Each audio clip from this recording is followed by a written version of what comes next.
What's up, people? It's the Reverend. It's late on a fucking Thursday. Hanging out with the Apostle Paul. Got some Rackers reviews for you tonight. Just watched the Chiefs kick some motherfucking Eagle ass. Gotta give them one of these. One of these for the Chiefs. One of those. Fucking 3-0 Kansas City. Suck it, bitches. Alright, so first the Reverend's got a review. He's got to talk about Burn Notice. The season finale was a couple weeks ago. The series finale was a couple weeks ago. Not just the season. And it went out with a bang. If you like TV shows and you didn't check out Burn Notice, you need to check it out. Because it was pretty badass. I believe there was 5 or 6 seasons. Well worth checking out. Did you ever watch Burn Notice? I have not. Yeah, you better check that shit out, Paul. You better check that shit out. Now, my nigga, the Apostle, Paul, we just got done watching episode 2 of Sons of Anarchy. Was it season 6? Season 6. Season 6. So, first 2 episodes, in the Reverend's opinion, pretty fucking badass. Got some crazy shit going down. Paul, what do you think so far? I thought it was pretty damn good, man. Fuck yeah. What do you think shit with Clay's going down? You think he's going to rat? What do you think's going down? Oh, I think he's got a better character than that. I don't think he'll rat. I agree with you. I think, I don't know. He might be a shitty dude, but I don't see him as a rat. No. Clay's, he is a shitty dude, but he's always rode tough. He's always had a way to get out of some shit, so we'll see what old Clay Morrow's got up his sleeve. Who's a rat is Jax's bitch. That bitch, she might not be snitching, but she should end up in a ditch. Definitely scandalous. Scandalous? Well, you know, maybe even worse than Jimma. Well, I got to question Jack's character too, man. It started off the first couple of seasons, you know, he's trying to slow everything down and trying to be more peaceful club. As soon as he becomes president, season 5 and this season, it seems like everything's doubled in violence. So, I mean, he might be working towards it, he might not, but wow. Yeah, you know, you're right. He's kind of made Clay look like a pussycat a couple times. This whole snow globe incident. Yeah, the beating the guy to death with a snow globe. That's it's rough. Nobody wants to go out being beat to death with a snow globe. Yeah, right. And how tough was that glass on that motherfucking snow globe? Yeah, I was expecting it to break. It looks like old Juicy's back in the good graces. He's had to do some dirty shit to get back in the good graces, but I guess that's better than meeting Mr. Mayhem. Yeah. Yeah, he got his ass beat a few times over it. Oh, yeah. But he needed to. Definitely needed it. You know, don't be almost snitching because you're half black. G at Puerto Rican. Right. From Queens. Exactly. Yeah. Motherfuckers. Get his speaking beat. Alright, so Burn Notice, I gotta go back to that. I didn't give it any, I give that series, the whole series itself, I give it 4 burnt spies out of 5 burnt spies. Definitely worth checking out. So far, Sons of Anarchy, I gotta give that 5 motherfucking bikes out of 5 motherfucking bikes. It hasn't disappointed yet. What do you think, Paul? What would you give it? All 5 bikes, all 6 seasons so far. Oh, yeah, for sure. Yeah. Fantastic. If you motherfuckers haven't watched that, you need to watch Sons of Anarchy. That shit's still on. Now, Kurt Sutter being the author of these stories, man, and acting in them, he's got to be playing the worst role in this season. Poor guy. Right. Yes. Got the feel for Otto. Yeah, Otto, no tongue, can't see, getting raped every morning now. It's no good. Nope. It's no good, Paul. Damn author of the storyline. Right. They're like, so you can be in it, but eventually. Right. Speaking of getting fucked, I'm just gonna leave this one open to you, sir. Oh, Some dirty ass shit with Larry's Honda. Yeah, Larry's Honda situation. Anybody out there riding a bike, I would definitely stay away from that shop. They're bad news. They're going to get somebody killed with shitty products or shitty work. I've got 2 different tubes from them now. One of them I got last Thursday. And hey, bike anywhere. Just put the tire on it, and the damn thing was flat the next day. And I tried to go talk to the owner. Tried to go talk to the owner and be reasonable with the man. Every time I talked to him, he tried to turn the shit around on me and make it sound like I was lying to him. Some dirty shit. Have no reason to lie. Right. Tried to fuck me out of refunding me my money for the tube or replacing the tube. And yet he agrees with me that shitty tubes and shitty service could possibly get somebody killed, but it's not his shop's fault, pretty much in his own words. So wait. They did the work.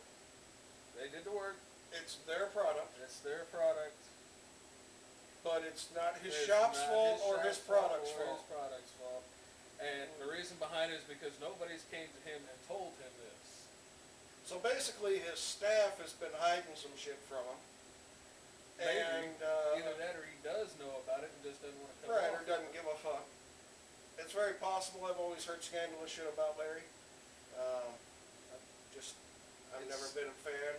Shitty place, and anybody that's riding a bike out there, take your shit there, you're risking your safety and getting killed on your own scooter. Now, because of their shoddy ass shit. Now it's not just happened to you, right? It hasn't just happened to me. And the fact that he said he's just now finding out about it, like I said, I bought the tube on Thursday. Right. It went flat over the weekend. I went and saw him on Tuesday and notified him of this, and he acted like it was new news to him, which it might have been, but at least I come to him with the problem to try to get it fixed. Regardless if I'm going back to his shop or not, he needs to look into it and fix his situation before somebody gets hurt. Correct. Now, my ex-wife, she also rides a scooter. Right. I replaced 4 tubes in her tires that she's also bought from Larry's Honda in the last 2.5 months. Now, So, this is not only- just 2 tubes in them in about 2 weeks for you.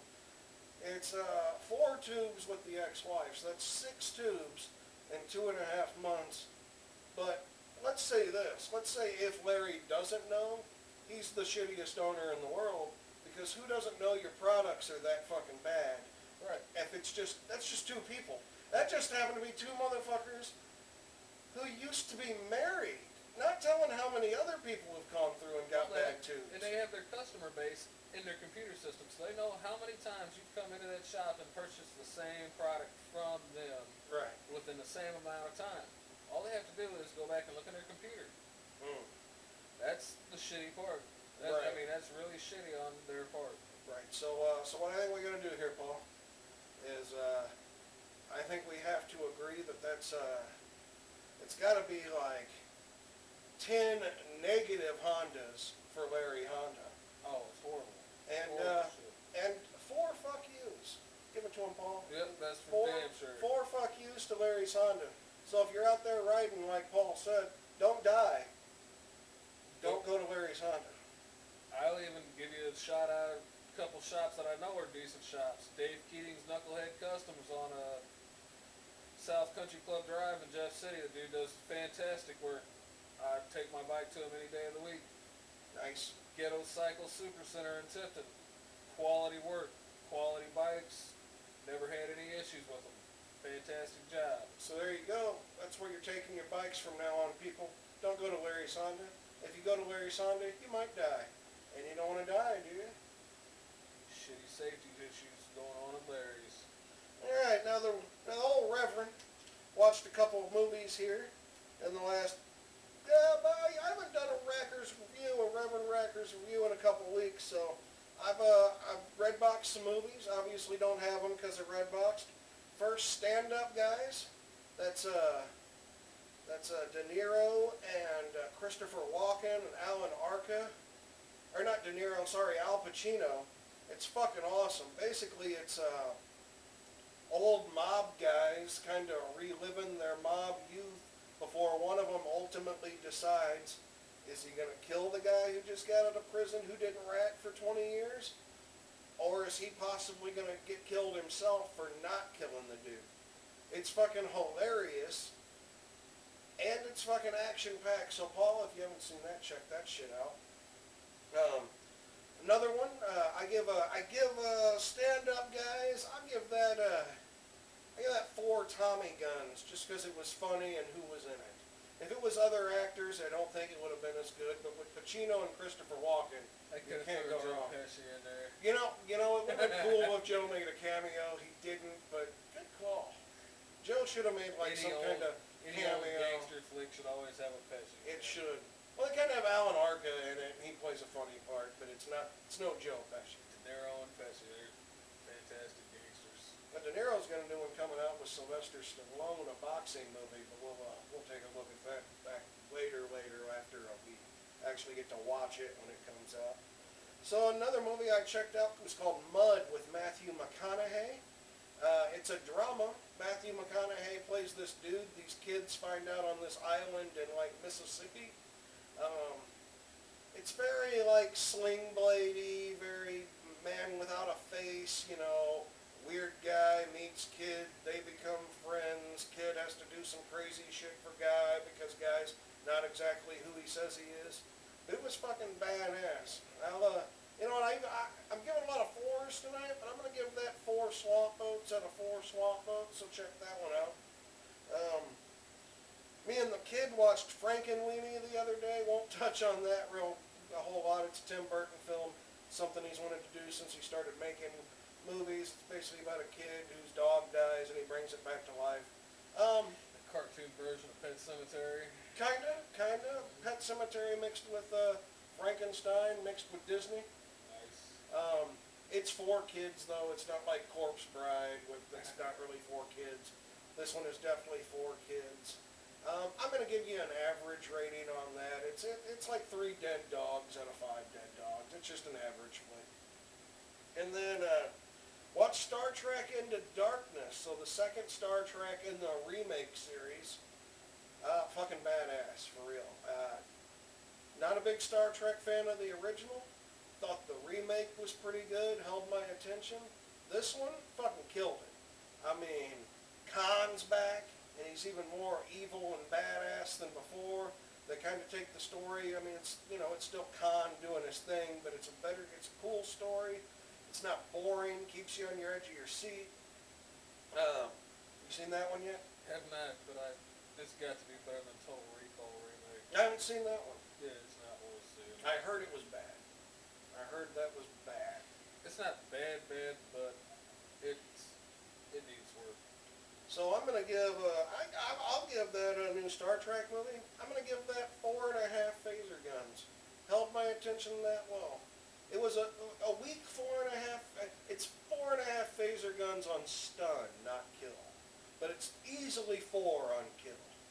So there you go. Now you said I haven't seen the new Total Recall. I hear the only thing that really has anything to do with the original with Arnold is they have the 3-titted alien in it. That's it. There's no fucking dude coming out of the chest. Nothing cool like coming that. out of the chest. 3-titted chicks still in it. But they're not even on Mars in this one, right? No, They don't go to they're Mars. Kind of on Earth, but in sections of it, like they go into the Earth's core and all kinds of crazy shit. And the storyline's kind of the same. He tries to do his fucking neurological vacation Right. shit. It's not all that great. So what would you give it, Paul? A 2 at most. 2 3-titted chicks? Yeah. You hear it from That's you hear it 6 from the boobs. apostle. 2 3-titted chicks out of 5. That's not good. 6 boobs out of 30. Nice. Not good. Yeah, that's not good if you look at it that way. Right. That's like having a strip club. That's like a strip club on a Sunday morning instead of It's a like strip club on a Strip Friday club with night. Triple chicks. That's no good. Hey, you know what the hardest part about eating a vegetable is?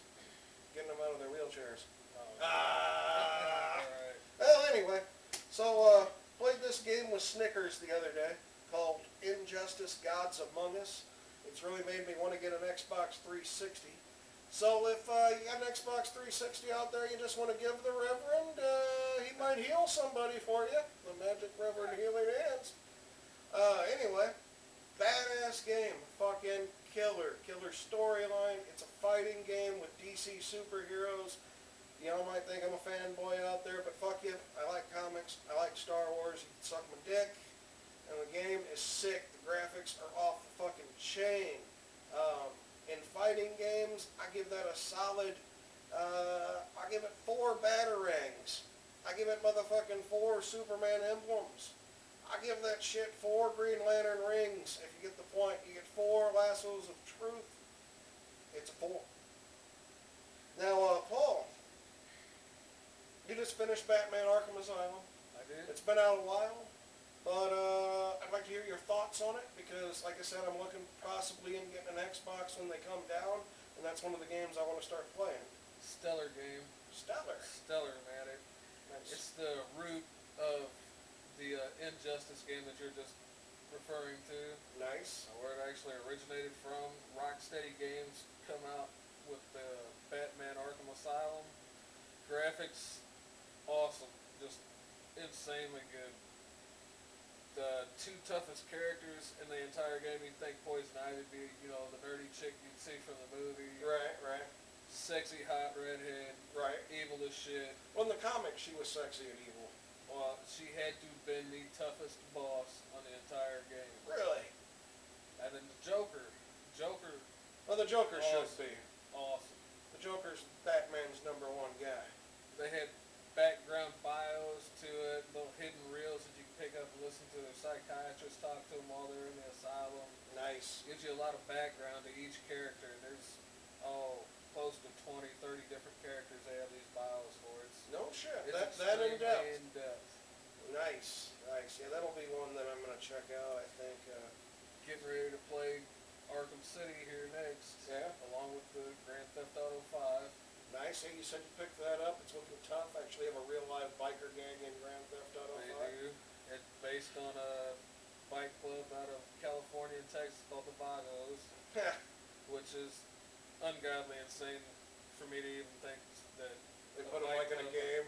Get sponsored by The Rockstar Games. Games. Well, if anybody's gonna fucking put a real biker gang, it would be Rockstar Games. or opposite, Rockstar Games is sponsoring this bike club, one of the two. Hey, either way. That's kind of deep in its own. Oh, not deep. Oh, deep. Yeah, deep. Yeah. That deep is deep, people. Deep is deep. So Arkham Asylum. What would you give that? What would you give it? Oh, 5 batarangs. 5 Sure. batarangs for sure. If you haven't played it yet, it is definitely worth getting. Fuck yeah. So, that's really all Rackers is reviewing tonight. Got the Reverend coming up Sunday. He's got some good shit to talk about. He's actually got a question asked by the Apostle Paul he'll be tackling. It's good shit. It's real good shit. Also, if you're watching this and want the Reverend to answer some questions for you, don't hesitate to put some shit on Facebook. And, you got anything else to add, my nigga? No, I think I'm good, bro. Cool to remember. Fuck Larry's Honda. That's right. Fuck him in their neck. Dangerous people to be fucking with motorcycles. In their neck. Fuck them. Good talk. Good night.